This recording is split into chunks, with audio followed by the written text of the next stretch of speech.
everybody, this is Jordan, aka Mary Helsing, and today I'm going to be doing something very special for you. Right now, I'm about to give you a gallery tour of all of the artwork pieces that I have done during my years in college. And with my trusty dragon heartstring wand, I'm just going to guide you through it. Here we go! This first piece is called Covered Bridge, and it's my first painting that I did when I was a senior in high school, and this was the first time that I used sponges to illustrate trees, light, and shadow. Now, as you can see, the sky is a subtle texture that suggests light clouds, which is basically kind of like cirrus, if you know what I mean. And the foreground, which has the field and the covered bridge, is a combination of primitive style paintings such as rough and abstract strokes, but it still remains traditional. This was where I started my development for my painting skills. Now let's look at another one. This next piece is called Serengeti Plains, and it's my take on altered colored palette. And it was to capture the unique light of the sunrise. And what I also did around it is that I distorted and exaggerated the expected colors like what you would see on a sunrise. This is sort of like a tribute to one of the greater artists like Van Gogh or Toulouse-Lautrec, where they would take colors and distort them to create a unique and unusual effect. And this piece is also based off my love for The Lion King, which is the opening scene where the sun rises out of the plains, signifying the opening of the story. And I wanted to do that. Let's look at another one. This piece is called Smaug's Den, and it's my abstract take on the first scene from The Hobbit when Smaug, the dragon, is under the gold.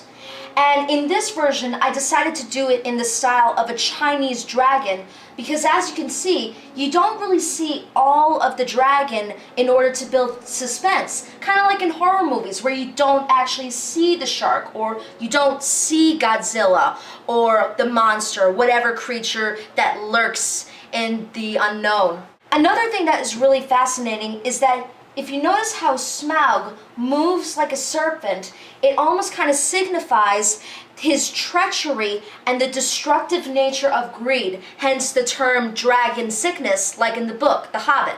To give it a little action, I put in a lot of pieces of gold and diamonds and sapphires and all these different jewels flowing all over around the room to signify Smaug's victory when he overthrows Erebor and keeps all of the dwarves' gold for himself.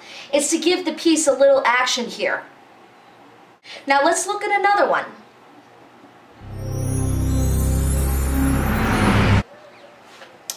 This is my take on the witches from Macbeth, except done with many different types of construction paper and feathers and glitter paper, and cut out pieces of smoke from the back of the backgrounds. I took inspiration from the fire demons and the harpies from Fantasia's Night on Bald Mountain. You can definitely see it in the colors and the sexy curves. There are mixtures of purple, red, and blue.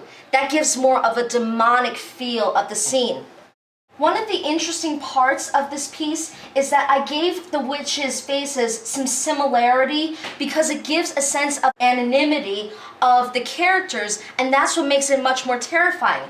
Because in the original script of Macbeth, they're very nondescript on the features of what happens in the play. You never really see what do the witches look like in the original script. It pretty much leaves up to your imagination. Let's look at another one.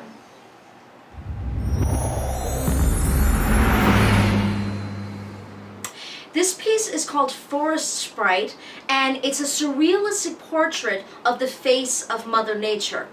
And what I used a mixture of greens and browns and some uses of red and yellow to create this interesting face. It's almost kind of loosely based off of the forest sprite from Fantasia 2000 near the end of the movie, and I wanted to do my take on it. So what I did was I mixed in uses of greenery and different colors, and what I also did was I glued in real leaves by spraying in with silicone spray in order to preserve it. This gives it a very realistic feeling of what the face of Mother Nature looks like. Let's look at another one.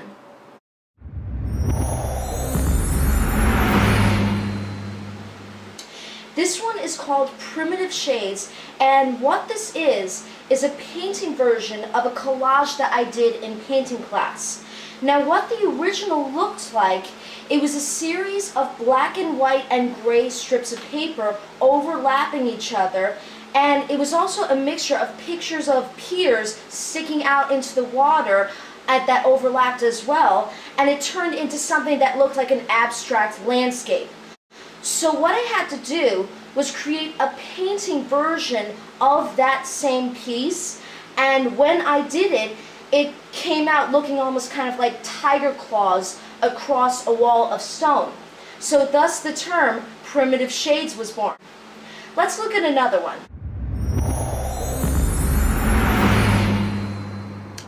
This one is called Snitch Attack, and what this is a combination of an ink painting and a watercolor painting. I did this in advanced drawing and painting, and the story behind this piece is giant snitches, which are essentially gold balls with wings, and they crash into a room, attacking the whole place. Now what I did was I combined my golden snitch toy from Wizarding World of Harry Potter, and I used it as a model, and I also used my dad's friend's Tom's garage as the background. I wanted to give it a sense of chaos going on in the background, but also tell a definite story. This is also kind of showing me my crazy, wacky love for Harry Potter. Let's look at another one.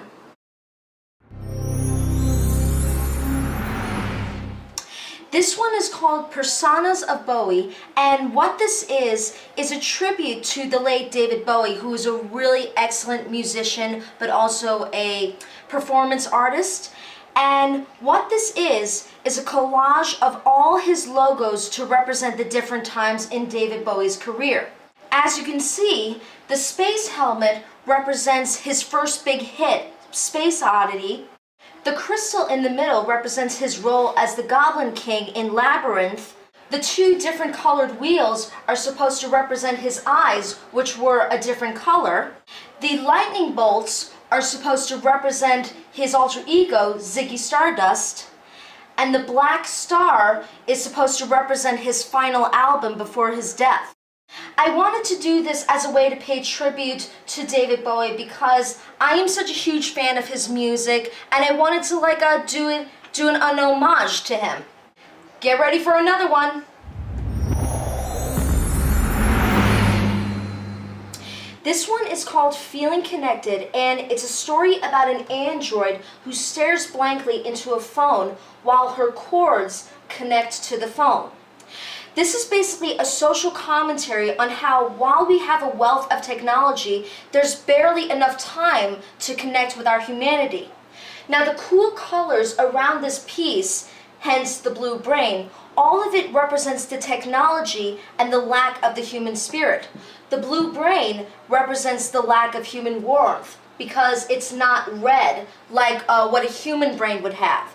Because the most important part of our humanity is connecting with people, and we should have a little bit more of that in today's society. Let's look at another one.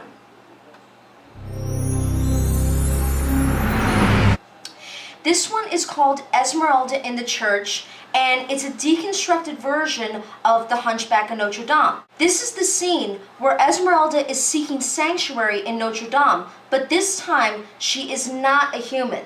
She's a spirit that is illuminating the hallways of the church. Esmeralda's green flare represents the colorfulness of spirituality, and the gray halls represent the cold and distant isolation of religion. Another interesting thing is the color of green represents the color of emeralds because she had green eyes in the book. And also, if you notice, it's almost designed like a pyre to burn a witch, which they did in the Disney film, even though in the book she was asked to be hung. But this is an interesting piece that I've done because it's a combination not only of a scene from Hunchback of Notre Dame, but also a social commentary on religion versus spirituality, fighting in a really epic battle. Let's look at another one.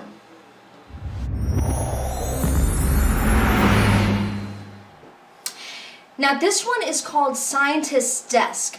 They say that whoever has the power has the gold, and whoever has the gold has the power.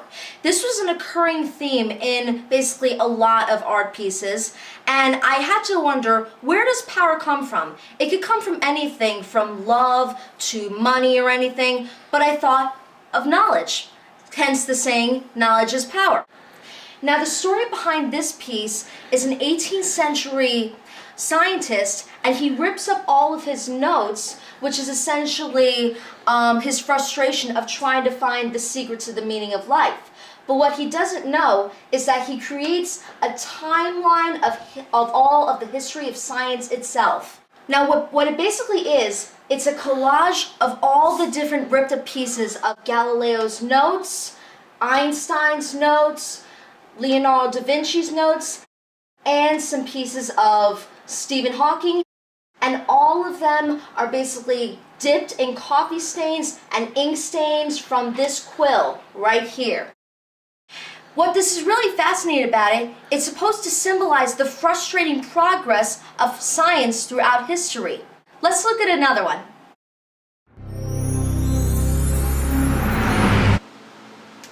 Now this one is called Journey to the Bathhouse, and this piece started out as a Fibonacci piece, which is essentially an art piece where you measure out a space like a storyboard, and it gets longer and longer over time. Now the story I chose was Spirited Away, told in the style of a Japanese scroll painting.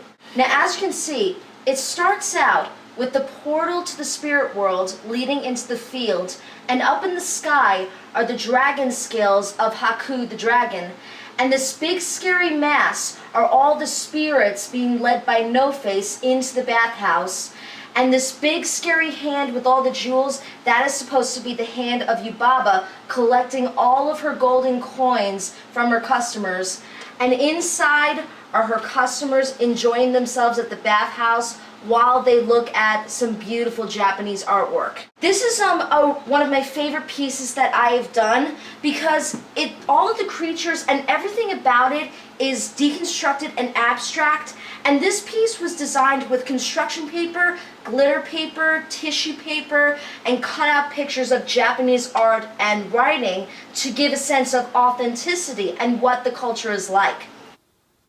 Let's look at another one. This one is called Frankenstein's Monster, and to anybody who has actually read the book, this is supposed to be the monster's first time in nature, hence why he is connecting with the little bird. But it also represents his brief innocence before he becomes jaded about his creator's intentions. Now, the reddish backgrounds behind the monster represent the intensity of the world, and the pale blueness / grayness of the monster, but also the bright blueness of the little bird, represent the innocence and the unawareness of the world. Because I am a huge fan of the book Frankenstein by Mary Shelley, most people would mostly remember the bruteness and the scary side of the character, but here I wanted to capture the innocence and the sensitivity of the character. So that's what I did. Let's look at my very last one. This last one is called Escaping My Demons, and the story of this piece is about a witch who flies away in panic from a chorus of demons seeking to destroy her for good. Each demon represents anger, envy, sadness, and most importantly, self-criticism. This painting is supposed to be a personal allegory of my confrontation of my inner emotions. And the witch over here is supposed to represent myself flying away from all the stress caused by them. What I really love about this piece is how I really started to get all of my fears out by creating all of these different demons. Most importantly, the red one. The red one still terrifies me to this day, but it feels beautiful to look at. And I'll look upon this for the rest of my life and remind myself how far I've come.